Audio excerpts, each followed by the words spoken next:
Hello everyone. Today I will be discussing overtraining and fatigue and how to avoid burnout in short and long sprinters. What is fatigue?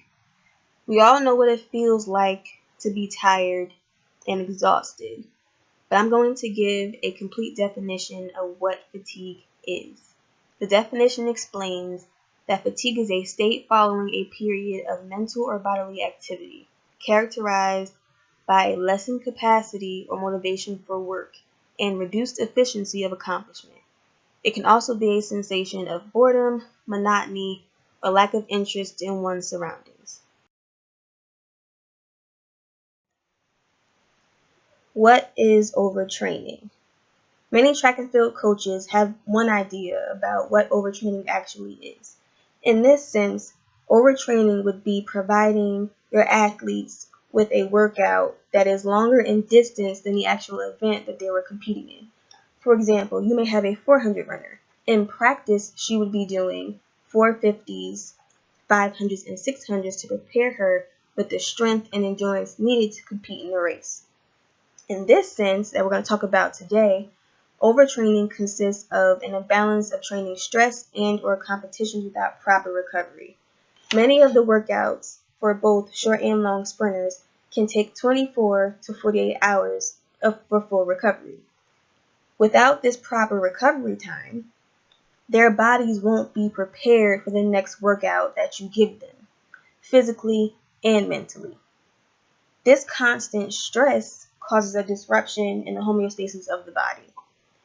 Homeostasis is basically the body's natural balance. For example, if you're sick, your homeostasis is out of balance because you have a fever and your body's trying to fight its way back to a normal body temperature. Overtraining stress happens when a coach doesn't understand training development and how to recognize if their athletes are indeed tired. This is why communication is very important when it comes to coaching your athletes, because if the athlete tells you that they're tired, you may have to make some adjustments so you don't risk burnout in the future.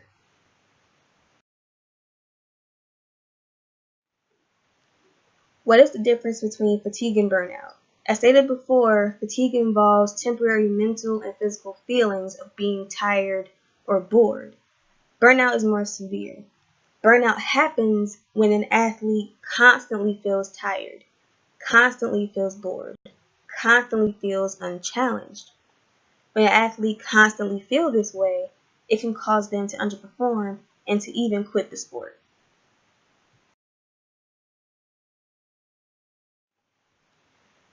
What are the signs of burnout? There are a few signs of burnout, but they may be hard to diagnose because it can be caused by other things. That's why it's necessary to have an open dialogue with your athletes so you can, one, try and figure out the problem, and two, tweak your workout regimens if necessary. One of the signs of burnout is stiff muscles, especially if there has been a history of heavy lifting. Moodiness, sleep disturbance, and lack of energy and appetite are other signs of burnout. Lack of appetite is a major red flag because athletes love to eat. I know when I was running, that was the best thing to do after practice. I would go to the cafeteria with my teammates, eat as much as I wanted to, then go back to my room and take a nap and get myself mentally prepared for the next practice. So if you have an athlete that has a lack of energy and appetite, you may have to take a step back and assess what it is that you're giving them to do in practice and adjust so that, one, they have the energy to come to practice and actually do well, and two, that they have the energy to eat so that way their body is fueled and ready to go for the next practice.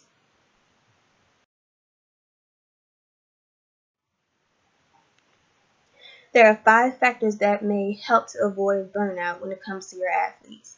1. Periodization theory. 2. Variability. 3. Specificity. 4. Motivation. And 5. Stress management.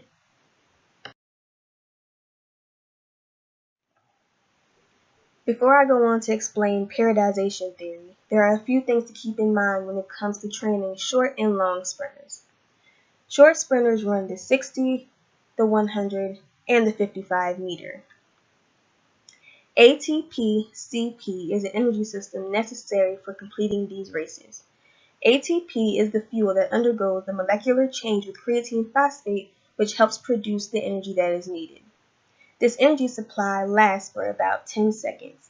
Remember, when training short sprinters, it is necessary that you provide workouts that will equip them with the power which will help them explode out of the blocks, and the quick turnover which will help them to complete the race in the shortest time possible. Long sprinters run the 200 meter and the 400 meter. The energy system needed for this race is the glycolytic anaerobic energy system. It works in conjunction with the ATP-CP energy system. During the glycolytic anaerobic energy system, glucose is broken down to help provide energy. This energy supply lasts for about 3 minutes. But remember, during the breakdown of glucose, lactic acid is produced. You see how lactic acid works when you watch a 400 race and you see the last 100 to 125 meters, the athlete is struggling and wants to stop, but they can't because they haven't finished the race. That is why it is necessary to train your athletes so they have the strength and endurance to finish their races and to help prolong the production of lactic acid.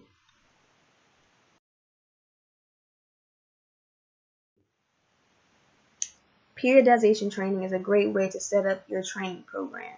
It's basically breaking down your training program into different phases so you can have an idea about what kind of workout you're giving your athletes. For example, a mesocycle is about a month in your training year.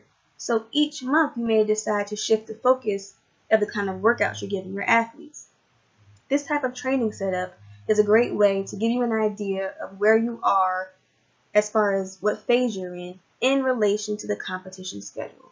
It helps you keep track of the workouts you're giving your athletes in relation to the event that they're running.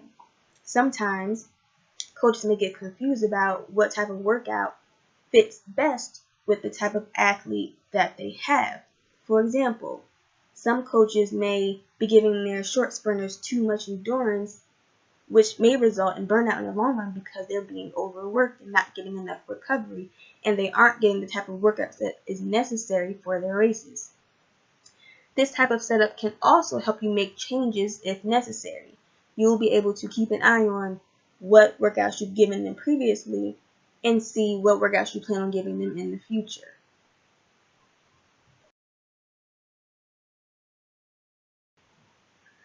How does variability and specificity help athletes avoid burnout?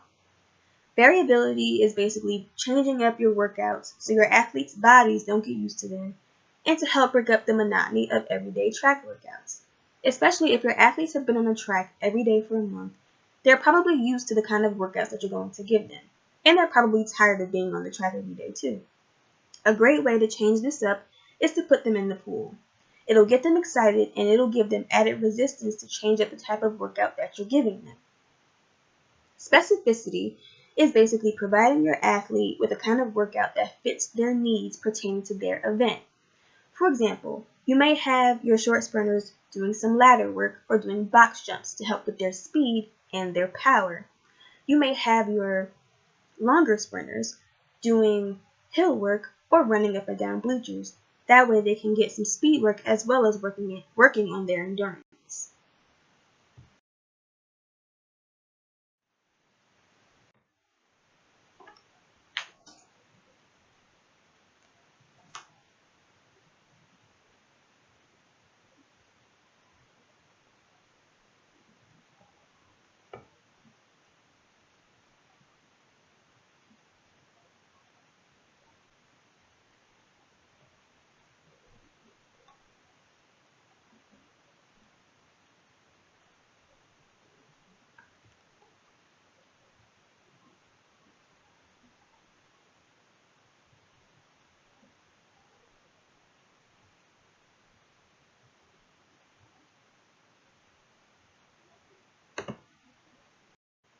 Here are some things to remember.